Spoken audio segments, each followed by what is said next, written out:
الرحیم قال رسول اللہ صلی اللہ علیہ وسلم لا يدخل الجنة قاطع صدقت یا رسول اللہ صلی اللہ علیہ وآلہ وسلم ان اللہ وملائکتہ یصلون علی النبی یا ایہا الذین آمنوا صلوا علیہ وسلموا تسلیما۔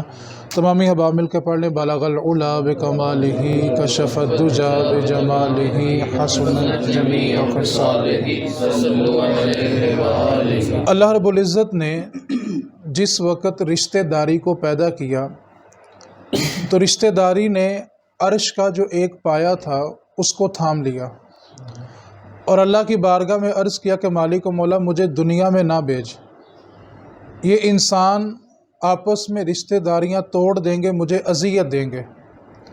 تو اللہ رب العزت نے اس وقت رشتہ داری کو ایک جواب دیا تھا۔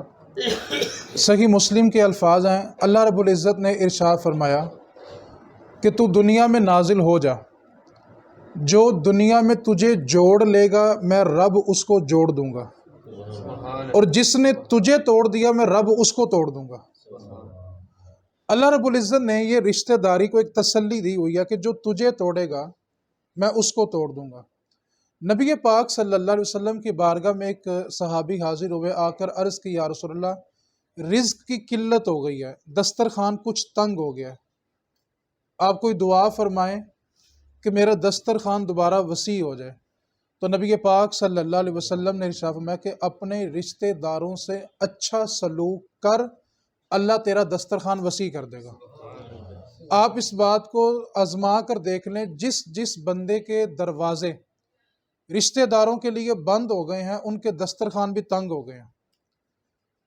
وہ بندہ خوش نصیب ہے کہ جس کے دسترخوان پر کسی اور کا رزق نازل ہوتا ہے، یعنی وہ رزق کسی اور کا تھا لیکن اللہ نے نازل اس کے دسترخوان پہ کیا۔ تو آپ کے سامنے ایک حدیث مقدسہ تلاوت کی۔ اللہ رب العزت کے پیارے محبوب نبی اکرم صلی اللہ علیہ وسلم نے فرمایا لا يدخل الجنۃ قاطع، رشتہ داری توڑنے والا جنت میں داخل نہیں ہوگا۔ اب یہ جو سند ہے یہ رسول اللہ کی طرف سے، کسی مولوی کا فتویٰ نہیں ہے۔ جو بھی رشتہ داری توڑے گا وہ جنت میں نہیں جائے گا۔ اب ہمارے ذہن میں ایک سوال بیٹھتا ہے، جی آپ کو کیا پتا ہو کہ ہمارے رشتہ دار کیسے ہیں؟ آپ فیس بک اٹھا کے دیکھ لیں، واٹس ایپ اٹھا کے دیکھ لیں، ہر بندے نے دکھیے پوسٹ لگائی ہوئی ہے۔ میں کبھی کبھی سوچتا ہوں کہ اگر ہر بندہ دکھی ہے تو ان کو دکھ دینے والا کون ہے؟ ہر بندہ اپنے رشتہ دار سے تنگ ہے، اور اسی کے رشتہ دار کو دیکھو تو وہ اس سے تنگ ہے۔ تو پتہ چلا کہ تالی دونوں ہاتھوں سے بج رہی ہے، لیکن ہم صرف اپنے دکھ کا اظہار کرتے ہیں، دوسرے کی بات کو نہیں سمجھتے۔ جس دن ہم یہ سمجھ لیں گے نا کہ جو ہمارے سامنے ہم سے اختلاف کر رہا ہے صرف اور صرف اس کی سوچ ہم سے مختلف ہے، وہ ہمارا جانی دشمن نہیں ہے، اس نے ہماری چوری نہیں کی، ڈکیتی نہیں کی، قتل نہیں کیا، قبضہ نہیں کیا، کوئی جرم نہیں ہے اس کا۔ صرف کیا بات ہے کہ جو چیز مجھے اچھی لگ رہی ہے وہ سامنے والے کو اچھی، اور جو اس کو اچھی لگ رہی ہے وہ مجھے اچھی نہیں لگ رہی۔ یعنی اختلافات نظریات کے، سوچ کے، اور ہم نے ان نظریاتی اختلاف کو ذاتی اختلاف بنا دیا۔ جب تک اختلاف نظریات کا رہتا ہے، سوچ کا رہتا ہے، اس کا مل جانا، اس کی صلح ہو جانا ممکن ہوتی ہے۔ لیکن جب وہ اختلاف ذاتیات کا بن جائے نا، پھر بندہ کیا کہتا ہے، اس نے مجھے یہ بھی کہا ہوا ہے، اس نے میرے ساتھ یہ بھی کیا ہوا ہے۔ تو ہم بعض اوقات یہ ظلم اپنی نسلوں تک چھوڑ کے جاتے ہیں۔ یعنی دو بھائیوں کا اختلاف ہوتا ہے اور ہوتا ہے نظریات کا، سوچ کا اختلاف ہوتا ہے، لیکن ہم مرتے وقت نا بچوں کو ایک وصیت کرتے ہیں، وہ آئے نا تیرا چچا، تیرا تایا، تو اس کو میرا منہ بھی نہ دیکھنے دینا۔ سوال پیدا ہوا کہ اتنا تلخ رویہ کیوں ہوا؟ رشتہ داری نے عرض کی تھی اللہ جو مجھے جوڑے گا پھر تو نے اس کو جوڑنا ہے، اور جو مجھے توڑے گا تو نے اس کو توڑنا ہے۔ آج باپ کے جانے کے بعد، والدہ کے جانے کے بعد نا بچے ان کو خواب میں دیکھتے ہیں، جی دیکھا تھا بڑے بیمار محسوس ہوتے تھے، کپڑے ان کے کوئی بوسیدہ تھے، اچھی حالت میں نہیں دیکھا، پریشان نظر آ رہے تھے، بیمار تھے، فکر مند تھے، پریشانی کے اثرات تھے ان کے چہرے کے اوپر۔ تو ہم کون سا صدقہ کریں کہ ان کی حالت ٹھیک ہو جائے؟ تو میری طرف سے ان کو مشورہ یہ ہوتا ہے کہ آپ صرف ماں باپ کے رشتہ داروں کو جوڑ کے رکھیں۔ سب سے بڑا اصالِ ثواب یہ ہے۔ اہل سنت والوں نے ایک ظلم کیا اپنے مرنے والوں کے ساتھ، شکوہ ہے میرا، ہم نے اپنے مرنے والوں کو صرف چند دیگوں تک محدود کر دیا کہ اس کی برسی آئے گی، چیلم آئے گا، 2 دیگیں پکائیں گے تو اصحال ثواب ہو جائے گا۔ مرنے والا ہماری دیگوں کا محتاج تو نہیں تھا۔ چیلم ہوگا، اتنی لمبی فہرست بھیجیں گے، یہ بھی پڑھ لیا، اتنے لاکھ مرتبہ یہ بھی پڑھا، اتنے ہزار مرتبہ یہ بھی پڑھا۔ سوال ہے کہ مرنے والے کے بچوں نے اس میں کیا پڑھا ہوتا ہے؟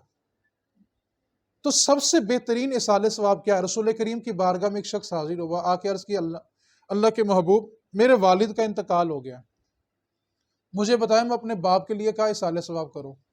تو میرے نبی پاک نے فرمایا، اپنے باپ کے دوستوں سے اچھا سلوک کر، تیرا باپ قبر میں خوش ہو جائے گا۔ اپنے باپ کے دوستوں کو جوڑ کے رکھو۔ اور ایک اور صحابی، آقا میری والدہ کا انتقال ہو گیا، فرمایا اپنی خالہ کے ساتھ اچھا سلوک کر، تیری ماں قبر میں خوش ہو جائے گی۔ لیکن ہمارا نا ایک مزاج بنتا جا رہا ہے، باپ جائے تو جو رشتے باپ کے واسطے سے وہ چھوٹنا شروع ہو جاتے ہیں، ماں چلی جائے تو جو رشتے ماں کے واسطہ سے ہوتے ہیں آہستہ آہستہ وہ چھوٹنا شروع ہو جاتے ہیں۔ اور اس کے بعد ہم ماں باپ کو قبر کی حالت میں پریشان دیکھیں، فکر مند دیکھتے ہیں، لباس بوسیدہ دیکھتے ہیں، تو پھر ہم بھاگتے ہیں، ہم کون سا اصحال ثواب کریں؟ تو بہترین اصحال ثواب یہ ہے کہ ماں باپ کے رشتوں کو جوڑ کے رکھیں۔ آپ سال بعد 2 دیگیں پکا کے اگر یہ سمجھیں گے نا کہ ہم نے ماں باپ کا حق ادا کر دیا، تو آپ سے بڑا ظالم کوئی نہیں ہے۔ ماں باپ تو آپ کی دیگوں کے لیے ہے ہی نہیں ہے۔ اب تو مدرسوں سے پڑھے ہوئے قرآن تو آسانی سے مل جاتے ہیں، یعنی میرا والد ساری زندگی گالیاں میرے لیے کھائے، مشقت میرے لیے کرے، ظلم زیادتی میرے لیے برداشت کرے، اور جب اس کو اصحال ثواب کی ضرورت ہو تو میں مدرسوں میں بھاگ جاؤں؟ میں خود کیوں نہیں پڑھتا؟ اتنی لمبی فہرست میں مدرسے والوں نے، گھر والوں نے، محلے والوں نے بہت کچھ پڑھا ہوتا ہے، مرنے والے کے بچوں نے کیا پڑھا ہوتا ہے؟ سوال تو یہ پیدا ہوتا ہے۔ تو سب سے پہلی بات، ہم میں سے نا ہر بندہ دکھی بیٹھا ہوا ہے، آپ جس کے پاس 5 منٹ بیٹھ جائیں گے نا، وہ ٹھیک 5 منٹ کے بعد رشتہ داروں کا رونا شروع کر دے گا۔ میں صرف 2 مثالیں آپ کو دینا چاہتا ہوں۔ سب سے پہلے ایک بات کو اپنے ذہن میں تھوڑی سی جگہ دیں، اگر ہم سے غلطی ہو جائے تو ہم کیا چاہتے ہیں کہ سامنے والا ہمیں، پھر بولیں، سب یہی چاہتے ہیں کہ اگر مجھ سے کوئی غلطی ہو جائے، زیادتی ہو جائے، تو میں چاہتا ہوں کہ سامنے والا مجھے، تو جب دوسروں سے ہو، کیا ان کا حق نہیں کہ ان کو معاف کیا جائے؟ ہم چھوٹی سی نظریاتی سوچ کو اپنے ذہن میں بٹھا لیتے ہیں، اور ساری زندگی اس کے پیچھے پیچھے چل کر ہم اپنے تعلقات کو کمزور کر دیتے ہیں۔ آپ سے میرا ایک سوال ہے، آپ اگر مسجد میں بیٹھے ہوں اور مسجد میں کوئی تنکا پڑا ہو، کوئی کچرا پڑا ہو، تو سب اس کچرے کو اٹھا کے کیا کریں گے؟ باہر پھینکیں گے۔ کیوں؟ کہ مسجد اللہ کا۔ خانہ کعبہ میں چلے جائیں تو خانہ کعبہ کا صحن اتنا صاف ہے کہ وہاں مکھی بھی نہیں بیٹھتی۔ کیوں بھائی؟ کہیں گے جی خانہ کعبہ اللہ کا گھر ہے۔ ہندو اپنے مندر کو ہر وقت صاف رکھتا ہے کیونکہ وہ اس کے نزدیک اس کے معبود کا گھر ہے۔ یہودی اپنے کلیسا کو ہر وقت صاف رکھتا ہے، اس کے نزدیک اس کے معبود کا گھر ہے۔ عیسائی اپنے چرچ کو ہر وقت صاف رکھتے ہیں کیونکہ وہ اس کے نزدیک اس کے معبود کا گھر ہے۔ مسلمانوں نے مسجد کعبہ صاف کر لیا، ہندوؤں نے مندر صاف کیا، عیسائیوں نے چرچ صاف کیا، یہودیوں نے کلیسا صاف کیا، کیونکہ سب کے نزدیک وہ ان کے معبود کا گھر ہے۔ ایک بات کو یاد رکھیں، نہ رب مسجد میں ہے، نہ کعبے میں ہے، نہ مندر میں ہے، نہ چرچ میں ہے، نہ کلیسا میں ہے۔ کیوں؟ جو کسی جگہ سما جائے وہ رب نہیں ہوتا، اور جو نہ سمائے وہی رب ہوتا ہے۔ ہم جو یہ جملہ بولتے ہیں نا، خدا ہر جگہ موجود ہے، یہ کفر ہے۔ جو جگہ میں سما جائے وہ رب نہیں ہوتا۔ رب ہوتا ہی وہ ہے جو کسی جگہ سما نہیں سکتا۔ جملہ یہ بنے گا کہ خدا موجود ہے، ہر جگہ نہیں، خدا موجود ہے، خدا سن رہا ہے، خدا دیکھ رہا ہے، خدا جانتا ہے۔ آپ خدا کو کسی جگہ میں قید نہیں کر سکتے، بس یہ کہیں گے خدا موجود ہے، اپنی شان کے لائق موجود ہے۔ اب مسلمانوں نے مسجد کعبہ صاف کر لیا، ہندوؤں نے مندر صاف کیا، عیسائیوں نے چرچ صاف کیا، یہودیوں نے کلیسا صاف کیا، کیونکہ یہ معبود کا گھر ہے، خدا کا گھر ہے۔ خدا تو ان میں سے کہیں بھی نہیں رہتا، لیکن سب نے صاف رکھا، اور جس دل میں خدا بستا ہے نا، وہ سب نے گندا کر لیا۔ یعنی مسلمان ہوتے ہوئے، حضور کے امتی ہوتے ہوئے، رب کا گھر گندا کر لیا۔ رسول کریم سے پوچھا گیا کہ اللہ کے نزدیک سب سے پسندیدہ بندہ کون ہے؟ میرے نبی پاک نے فرمایا جس کا دل سلامت ہے۔ آقا دل سلامت کا کیا مطلب ہے؟ فرمایا جس کے دل میں بغض، حسد اور کینہ نہیں نہ ہوتا، وہ دل سلامت ہوتا ہے۔ ہم تھوڑی دیر کے لیے تصور کریں، ہم نے دلوں میں کس کس چیز کا بت نہیں پالا ہوا۔ خدا کا گھر گندا کر کے ہم سکون کی تلاش میں ہیں۔ یار ہمارے گھر کے باہر کوئی کچرا پھینک دے تو 6 مہینے اس سے جھگڑا ختم نہیں ہوتا، اور جس نے رب کا گھر گندا کیا ہوا ہے، کیا اس نے رب کو جواب نہیں دینا؟ ہم چاہتے ہیں کہ ہم سے غلطی ہو تو سامنے والا ہماری غلطی کو درگزر کرے، لیکن اس کے برعکس جب دوسرے سے غلطی ہوتی ہے تو ہم اس کو معاف کرنے کے لیے تیار نہیں ہیں۔ ہم بدلے کی آگ ہر وقت اپنے دل میں جلا کے رکھتے ہیں۔ میں اس کی تھوڑی سی مثالیں دینا چاہتا ہوں۔ بھائیوں کا اختلاف ہو جائے، بہن بھائیوں کا اختلاف ہو جائے، تو اب اختلاف بھائی سے ہے لیکن بغض اس کے بچوں سے بھی ہوتا ہے۔ اختلاف سگے بھائی سے تھا، سگی بہن سے تھا، لیکن بغض اس کے بچوں سے بھی رکھا ہوا ہے۔ ایک بات کو یاد رکھیں، جس دل میں بغض ہوتا ہے نا، جو اللہ تعالیٰ نے 5 راتیں بخشش والی دی ہیں نا، میرے نبی کا حکم ہے کہ ان 5 راتوں میں جس کا دل گندا ہے نا، اس کی بخشش نہیں ہوتی۔ دل صاف کرو گے تو پھر بخشش ہوگی۔ اور میرے رسول کریم صلی اللہ علیہ وسلم میں دنیا میں سب سے بہترین گھر وہ ہے جس گھر میں یتیم کی عزت ہوتی ہے۔ ہمارے ہاں 2 چیزیں پائی جاتی ہیں، میں صرف 2 مثالیں دینے لگا ہوں، اس کو تھوڑی توجہ چاہوں گا۔ میری والدہ اپنا خاندان جوڑتے جوڑتے اس کو 50 سال لگ گئے ہیں۔ میں سمجھانے لگا ہوں کہ اختلافات پیدا کیسے ہوتے ہیں۔ اب میری والدہ خاندان کو جوڑتے جوڑتے اس نے 50 سال لگا دیے۔ 50 سال کی محنت کے باوجود سارا خاندان ایک جگہ پہ جمع نہیں ہوا، کوئی نہ کوئی رشتہ دار رہ ہی جاتا ہے جو غمی خوشی میں شریک نہیں ہوتا۔ اب ایک خاتون نے 50 سال محنت کی کہ خاندان ایک جگہ پہ جڑ جائے، نہیں جڑا۔ اب جو بہو گھر میں آئی ہے، ابھی اس کو صرف 2 مہینے ہوئے ہیں، اور ہم اس سے وہ رسپونس چاہتے ہیں جو 50 سال سے ہماری والدہ سے نہیں ہوا۔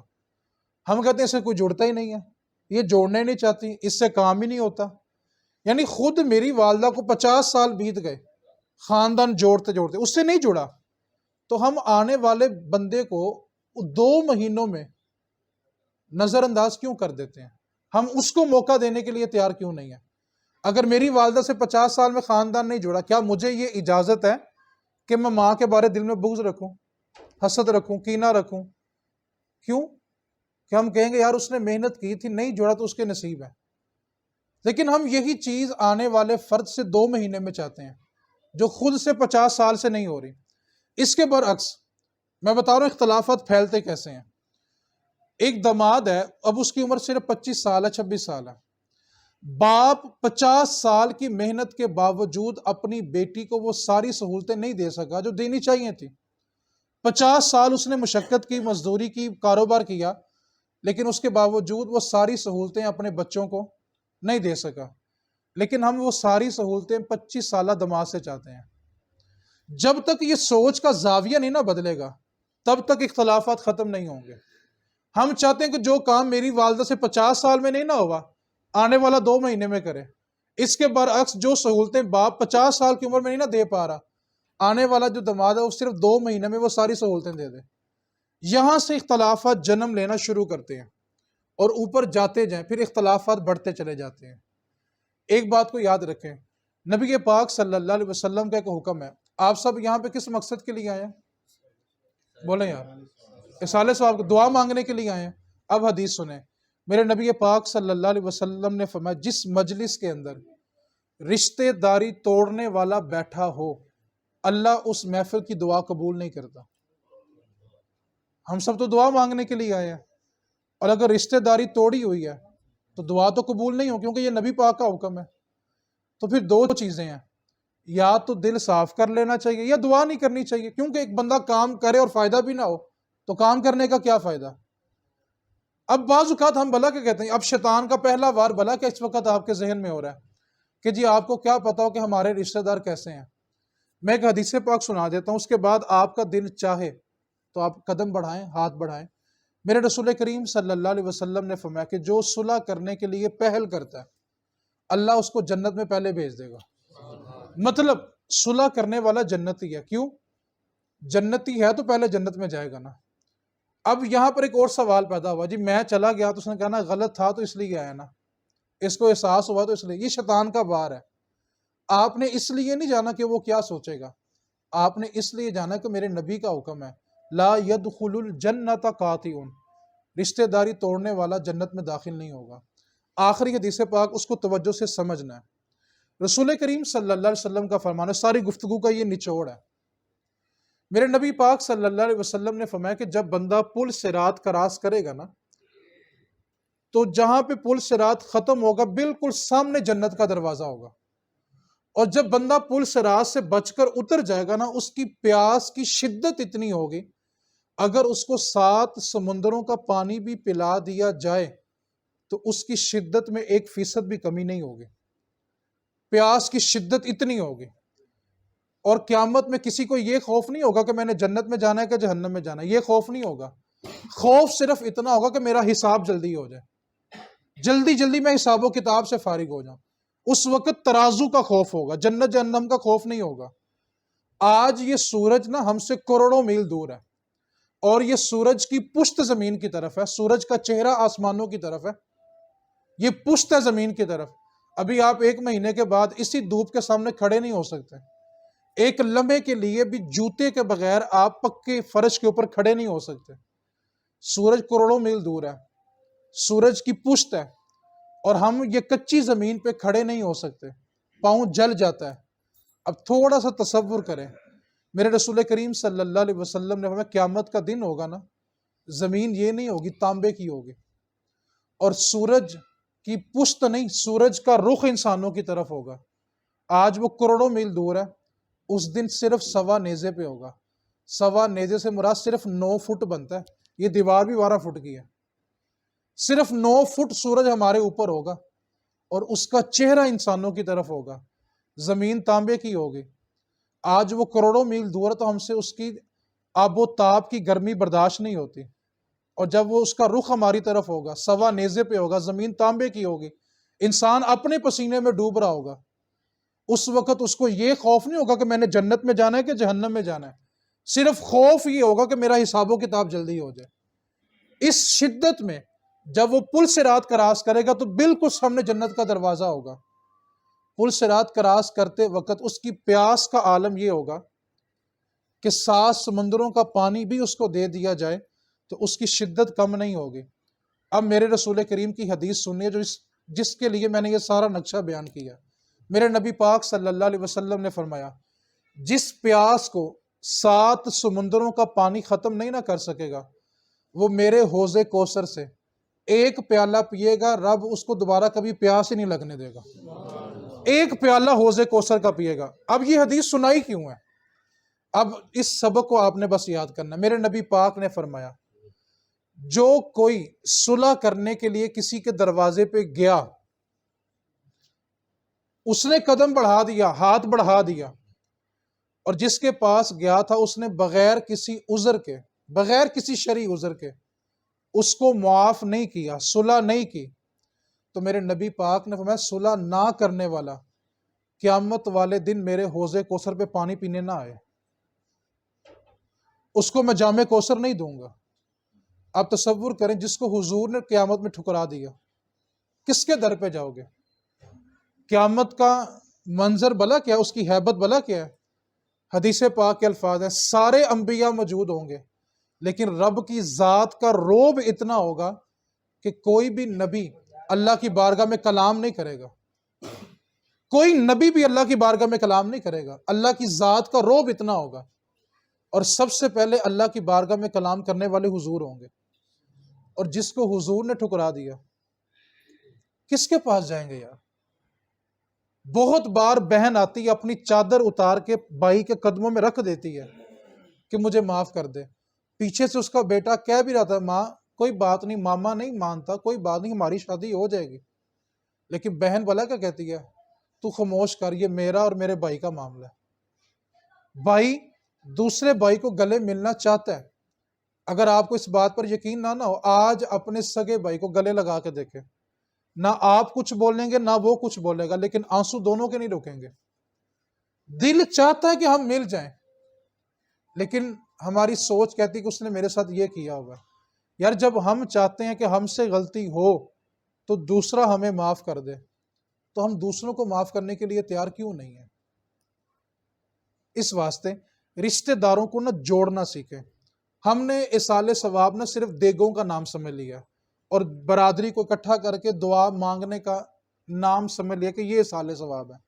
اس کا ثواب ہوتا ہے، اس کا انکار نہیں ہے، لیکن جو اصال ثواب ماں باپ کو چاہیے ہوتا ہے نا، ہم وہ نہیں کر رہے۔ اب بیٹا نماز ایک نہ پڑھے، 10 دیگیں پکانے سے کیا ہو جائے گا؟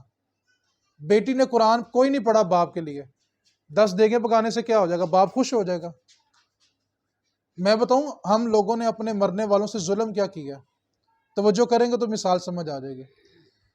بیٹا باپ کو دفن کرنے کے بعد جب گھر آتا ہے نا، جنت چلے گی، باپ چلا گیا۔ باپ ایک سورج ہوتا ہے، تپش بڑی ہوتی ہے، لیکن جب یہ سورج غروب ہوتا ہے نا، زندگی میں اندھیرے بڑے چھا جاتے ہیں، کوئی مخلص مشورہ دینے والا ملتا نہیں ہے۔ باپ کیا ہوتا ہے اس سے پوچھ کے دیکھنا، جب وہ عید پڑھ کے گھر آئے اور اس کو سینے لگانے والا باپ نہ ملے، اس سے پوچھنا باپ ہوتا کیا ہے۔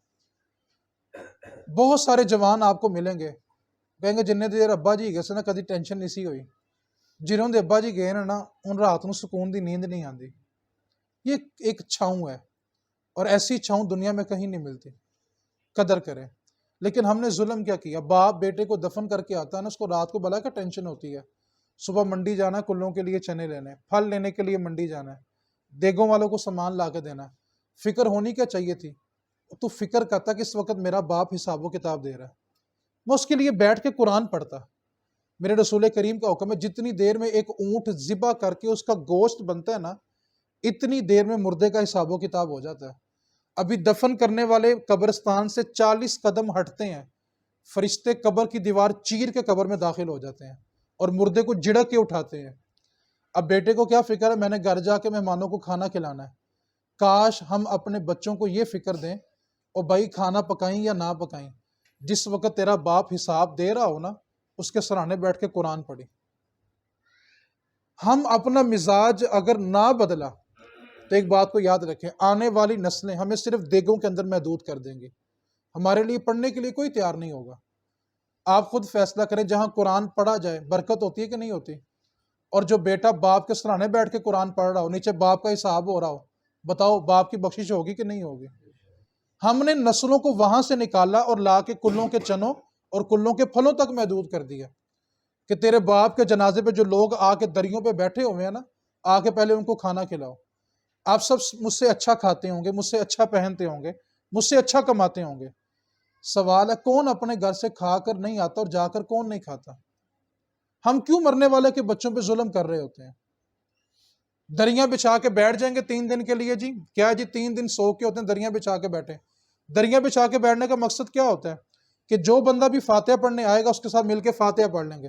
اب فاتحہ پڑھنے کا انداز دیکھیں، آیا اس نے کہا چلو فاتحہ کر لو، سب نے ہاتھ اٹھا لیے، پڑھ کوئی بھی نہیں رہا، ایک دوسرے کا منہ دیکھ رہے ہیں، اس نے ہاتھ پھیرا کہ نہیں پھیرا؟ ایک نے ہاتھ پھیرا، سب نے پھیر لیا، اس کی دعا پوری ہوئی نہیں ہوئی، وہ کچھ پڑھ رہا تھا نہیں پڑھ رہا تھا، ایک نے ہاتھ پھیرا تو آپ بتائیں، جس سے مانگا تھا اس کو دھوکہ دیا کہ جس کے لیے مانگ رہے تھے اس کو دھوکہ دے رہے ہو؟ سارا دن دریا پہ بیٹھ کے اخبار پڑھیں گے، قرآن کوئی بھی نہیں پڑھتا۔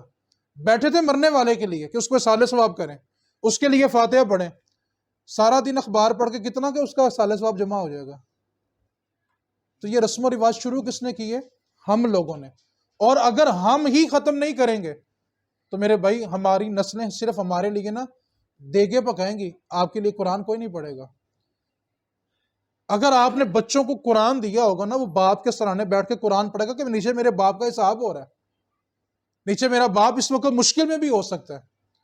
میرے نبی پاک کا حکم ہے کہ جس طرح زمین والے آسمان کی طرف دیکھیں تو ستارے چمکتے ہوئے نظر آتے ہیں نا، اسی طرح جب آسمان کے فرشتے زمین کی طرف دیکھتے ہیں نا تو وہ گھر ستاروں کی طرح چمک رہے ہوتے ہیں جہاں اللہ کا قرآن پڑھا جا رہا ہوتا ہے۔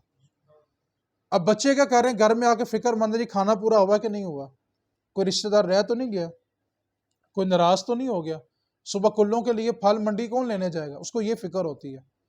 کاش آپ اپنے بچے کو یہ فکر دے کے جائیں، او بھائی تیرا باپ جب قبر میں پھنسا ہو نا تو اس کے سرانے بیٹھ کے قرآن پڑھ لینا، گھر آ کے اس کے لیے قرآن پڑھ لینا۔ یہ رسم و رواج، یہ ظلم شروع ہم نے کیا ہے اور ختم بھی ہمیں ہی کرنا پڑے گا۔ اور اگر نہیں کریں گے، اب سوچ بھلا کیا ہے، لو جی کھانا نہ پکائیں تو برادری یہ کہتی ہے، برادری تو کھا کر بھی کچھ کہتی ہے۔ آپ شادی میں 15 لاکھ کے مقروض ہوتے ہیں، کس کام کے لیے کہ کوئی کام رہ نہ جائے، کوئی انگلی نہ اٹھائے۔ مقروض ہونے کے بعد انگلی اٹھتی ہے کہ نہیں اٹھتی؟ تو میں کہتا ہوں اس بندے سے بڑا بے وقوف ہی کوئی نہیں ہے جو مقروض بھی ہو گیا اور باتیں بھی سن لی ہیں۔ وہ کم از کم ایک چیز تو بچاؤ۔ یہی چیز ہمارے ہاں ایصال ثواب پہ ہو رہی ہے۔ ہم نے ایصال ثواب کو صرف دیگوں تک محدود کر دیا ہے۔ تو دو باتیں ہیں، ماں باپ اگر خواب میں ملیں اور پریشان ہونا تو ان کے رشتوں کو جوڑ لینا۔